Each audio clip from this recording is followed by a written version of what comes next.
First and foremost, Jonathan Diller is an American hero. A hero whose wife will not have to grow old. She will grow old without a husband whom she loves so much. A hero whose 1-year-old son will grow up without a dad. And yet what makes this tragedy so gut-wrenching, so horrible, so foul, is the fact that it was 100% avoidable. It did not have to happen. What kind of a society are we when we let individuals who have been arrested 14 times, 20 times, more times than even that, and we keep sending them back out to roam the streets and hurt our good American citizens? What kind of a society are we when we prioritize identity politics over the safety of the American public and our law enforcement officers?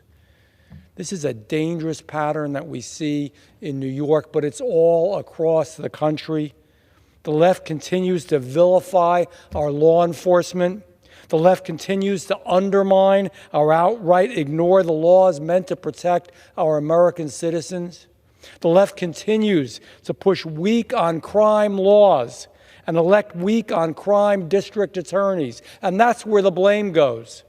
This isn't a matter of policy differences. This is a matter of good versus evil, right versus wrong, law and order versus criminality and chaos.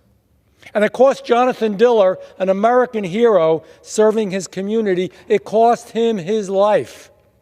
How many times must we lose good Americans before people wake up?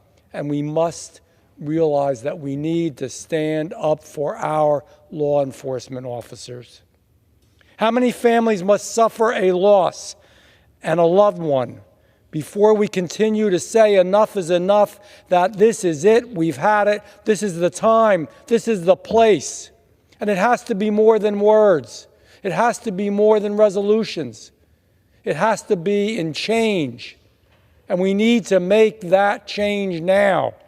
We cannot allow brave men like Jonathan Diller to die in the future.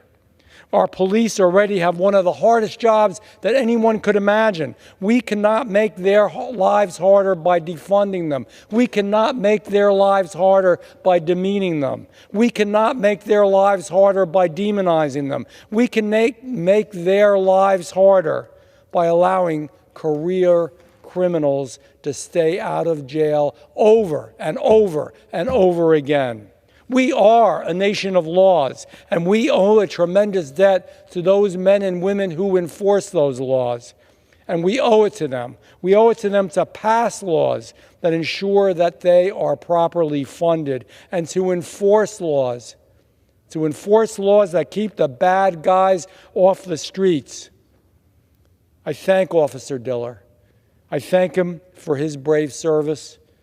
And I'm praying, we all are. America is praying for his family. But as I said before, that is not enough. We must make the change. I thank my friend, Congressman Anthony D'Esposito, for bringing us all together today. And I thank him for his good work. And Speaker, I yield back.